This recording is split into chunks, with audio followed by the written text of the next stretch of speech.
What is up, everybody? Jeremy Kane here with Living in the Denver Suburbs. Today we're going to talk about one of the most important things I talk to my clients about, and that is the pitfalls of overpricing your home and setting yourself up for success when pricing your home. So as always, please like, comment, subscribe. Would love to connect with you. This is one of my favorite things to do, is price homes on the sell side, as well as help buyers determine what a home's worth and what to offer on the buy side. I love to compete. I love to win. So we're going to talk all about that next on Living in the Denver Suburbs. What's up, guys? Jeremy Kane, as I already said. Just wanted to come to you tonight and absolutely bring you this all-important topic that I constantly hear people ask me. And, you know, when sellers are going through their pricing psychology and all this stuff, they're always worried about getting top dollar. And I absolutely love helping people get top dollar. My pricing strategy is different. I take into account all things market, all things, you know, your home and actually what you do. And so we're going to dive into that and how we can actually get you top dollar for your home. If you do have a home to sell, whether you're in Denver in the suburbs or somewhere else, I would love to talk to you about my strategies, connect you with someone that can help you if you're outside of the Colorado market. But if you're inside the Colorado market, would absolutely love the opportunity to serve you and make sure that we're pricing your home correctly so we're getting top dollar. So as always, book a call with me in the link below, and would love to, you know, chat. And if there's anything I say in the comments or whatever, you can ask questions. I always respond to those. But for now, let's get into it. So first things first, when you're pricing a home, there's a lot of things that have changed in our technology and the lives. There's so many computer generated models, from Zestimates to Redfin to, you know, Realtor.com to HomeBot. You know, we're always aware of what our home value is. The truth is, this is nothing but a data, you know, average spreadsheet dump. So don't put too much stock into it. Sometimes they're super high, sometimes they're super low. The honest truth is, just have that as, you know, a starting point for what you think your home might be worth, and then we can assess that. But definitely don't go to the bank and spend the money if, you know, it says your home's worth $1 million, because a lot of that's based on price per square foot. There's so much misinformation out there, especially around finished square foot and total square foot and all the things, because they've changed it. And some people don't pull permits when they're finishing basement square footage and all of that, especially in Colorado with the basements. And so it's just a computer, it's just a starting point. So those computer generated models are not necessarily 100% accurate. They're a good, you know, stepping stone, something to kind of have in your mind, but don't base your entire strategy off of that. Well, Zillow said my home was worth $2 million, but, you know, no home sold in my neighborhood for over 1.75 ever. So unless you have the grand home on the market, that's something to really think about. And, you know, at the end of the day, it's caused some problems, because it feels like we're day trading homes. Oh, I lost $5,000 in my home value. Oh, I gained $100,000. And you're always kind of on that, you know, stock ticker, which isn't really, you know, the right way to consider selling a home, because there's so much that goes into it. The next thing I like to tell sellers and caution them to is, your list price is not your price tag. Just because you say, let's list it, you know, $50,000 over what your realtor comes back at, or I suggest you list that, doesn't mean that's what we're getting. And the truth is that if you list it for what I tell you to, that doesn't mean that we'll get that, or we won't get over that, because it's not a price tag. You don't run through a cash register, you know, and pay what it says, you know, on the computer. So that's the first thing to understand and kind of step back when pricing your home. It's definitely a sliding scale, and it's not black and white. It's not me showing up to your home with a pre-printed CMA that says this is what your house is worth, even though I've never stepped foot in it. I've never seen anything, but I show up with a document that I printed previous to coming to your home, and that's disingenuous. And that's what 99% of realtors do. I do not show up to homes with a CMA with a value. I might have a range, but it's more about the other homes. I, you know, have a list of what other homes have sold for. I'm at the listing appointment to really look at what you've done to your home, how you've cared for it, what upgrades you've done, and really get a full picture without having a pre-printed document. So just know that price tag is not really a price tag. It's just a starting point or a conversation starter. And if you think of it that way, then you're not as stressed. Like, well, you know, I've never had a home that someone's like, yeah, you know, I have to get 900 for it, that, you know, the buyer walks in the door and says, oh, you have to get 900 for it, here's 900. It needs to be a competition generating strategy. The competition, the market will tell us where it's at. The next thing you do when you overprice a home like that is you limit your audience. Maybe it's just outside the threshold of where someone's qualified. And we typically think of qualifications in the hundreds or 50,000 range, or 25. So maybe you're qualified for 825 or 850 or 900 or whatever, kind of those benchmark numbers. But the truth is, if you go, I want to get 900 for it and it's worth 850. Well, if you're listing at 900, those qualified everything all the way up to 899 aren't going to see it in their criteria search that they've set up on Zillow or your realtor set up on the MLS or anything like that. So you don't want to limit your audience. The more audience, the more eyeballs we get through your home and on your home, the better for you, because the competition will then breed other, terms that may be more important than price, or, while in the meantime driving that price up. Just consider that. We want to get the audience, we want to get the competition generated, we want to get as many offers as we possibly can. Now, the flip side of this is if we list it, well under asking, well under what it's worth, then there's too many offers. We don't need hundreds of offers. There's a bunch of people that are taking the time out of their day to view your property because it's listed in their price point, but at the end of the day, you're actually not even going to take anything less than 100,000 over that number. And I run into problems where, I have to talk to appraisers, and so I don't want to be the guy that's like, yeah, I listed at 450 and I'm under contract at 650. Like, that doesn't make any sense when you're $200,000 over asking, or, 30-40% over asking. Cause then the guy's like, well, why'd you list it at that? Is that what you thought it was worth 2 weeks ago, when you listed it? And so you don't want to run into that either as far as low pricing, because we don't need 30 offers. We don't need 10 offers. Literally, if we have 5 offers, the honest truth is usually those 5 offers, the competition is so fierce that, we can usually, escalate the price with that, and you get the better terms. And that's where it really comes down to. So you don't want to limit your audience in any way by, saying, well, if I, list at 900, I can come down 50,000. Whereas if I list at 850, that's kind of my top dollar. Your home's value has nothing to do with your intentions on what the price is. You have to sell it. So just understand that and separate yourself a little bit. And I think building the audience and getting that competition going is far more beneficial than overpricing it and getting one offer. Because if you do that, then you're just limited to dealing with that one buyer, and that makes it a little bit tough and is definitely limiting. So let's talk about the terms. And sometimes price, everybody wants to get as much as they possibly can for their home, but sometimes the price isn't the only thing.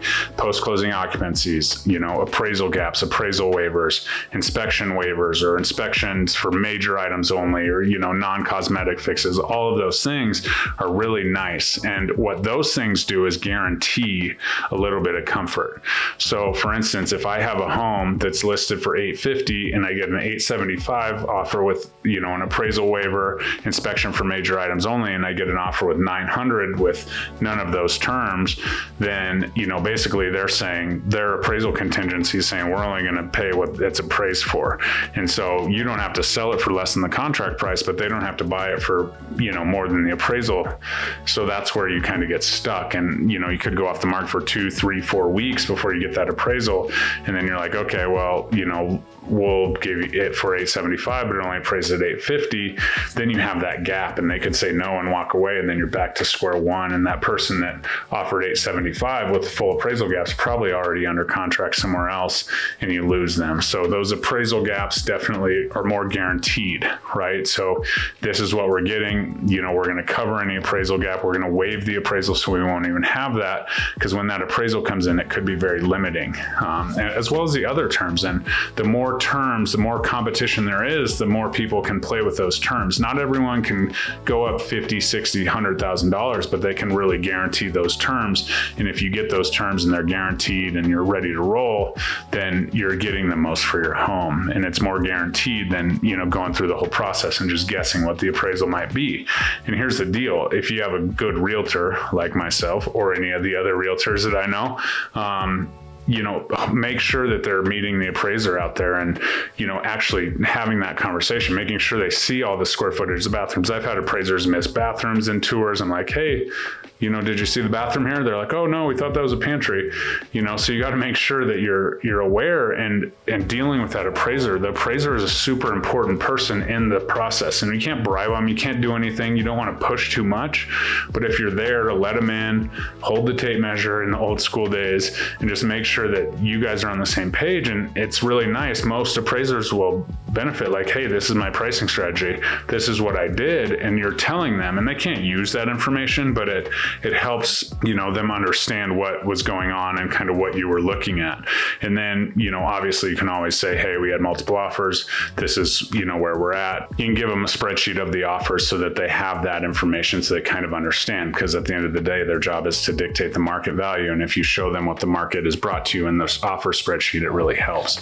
So just understand that if you limit, your audience, then you're going to limit the terms and, some of the spoofs that you might get from having that competition going that would help determine a guaranteed outcome versus, just somebody throwing spaghetti at the wall, seeing what they can get an appraisal for. And it's really interesting because I love this topic because I've been going through it with my good friend who's listing his home tomorrow is, this how we list and what's the list price? What are we going to list for? What are we going to list for? And the honest truth is I'm very non-committal, right? I'm saying, well, we're kind of right here right now, but let's see what happens. Let's see what comes on the market. Let's see what pops up the day or two or week before.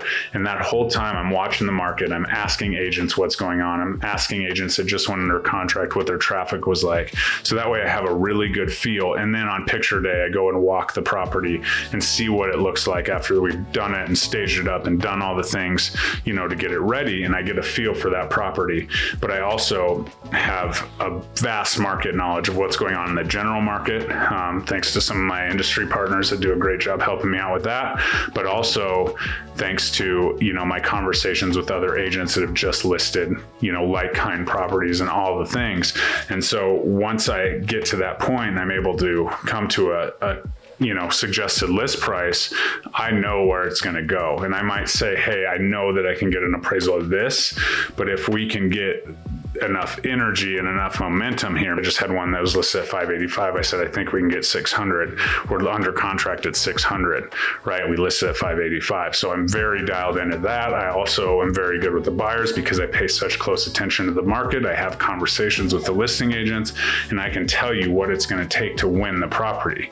I can also tell you what I think it's going to appraise for. And those might be different things, especially in these competitive markets. So that's definitely something that I pride myself on. And it's not because I'm lazy. It's not because I'm pushing it off, but it's because I want to actually know what the market is. I want to actually be able to have that conversation with an appraiser and be like, this is my pricing strategy. This is why we did it. This is where we're at. And it usually works pretty well because they see that and then they're able to kind of build their report based on, the comparables that I was using or anything, maybe they see something different and that's okay. That's their job. It's not me pushing them to, appraise it. It's just, hey, this is what my perspective was. This is what I know about the market.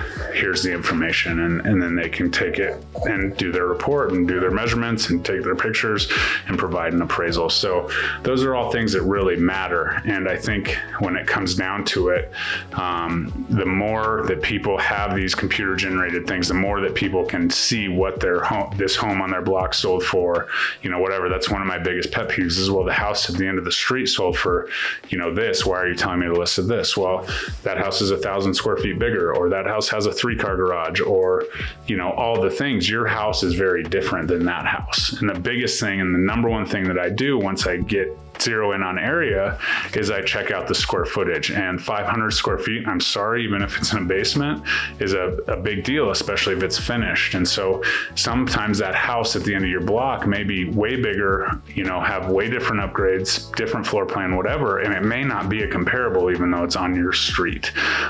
Because if every house on your street was exactly the same, then it wouldn't be that hard to price homes. So just know that, just kind of take the computer computer generated things for what it's worth. Keep an eye on what's on the market, but more so than what's on the market, you know, what's the house like? Is it appealing to, you know, a big family like yours, or do you have, you know, kind of the smaller floor plan or whatever? But that the competition and the traffic that goes through, those are things that kind of tell us the story. How many people are actually looking to move in your neighborhood, right? And is that a 5-bedroom and you have a 4? Maybe that doesn't make as big of a difference as, you know, is that 4,000 square feet where yours is 2,500? You know, that's a bigger difference, because all of that costs money, right? Whether it's space or finished square footage or whatever, that all plays a factor. So at the end of the day, there's so many things that go into pricing a home that it can't be done by a computer. It can't be done just, you know, looking at what the neighbor's house sold for. It really comes down to market knowledge and all of that. And that's exactly what I put in front of you. We have a conversation and we talk about this. And overpricing a home has led to, you know, hundreds of thousands of dollars of lost opportunity because we're overpricing it. And then we sit on the market and then the buyer psychology kicks in, and what's wrong with that property and all the things. And so that's absolutely, you know, one of my favorite things in my job is taking it all into consideration, working together with you to come up with a you know, competitive list price, and then seeing where the market takes us. So that's what I got for tonight. If you're interested in a seller consultation or, you know, kind of looking at the value of your home, I do annual reviews for all my clients. Please comment below if you haven't bought or sold a home with me. I would love to do that for you and really look at the true value of your home and understand what the marketing strategies are and what we do to get the top dollar for your home when selling. Because at the end of the day, that's my goal, even though I don't always list at the very top dollar that some people start with. So hope you have a great night. Jeremy Kane. Like, comment, subscribe. Have a good one. Bye-bye.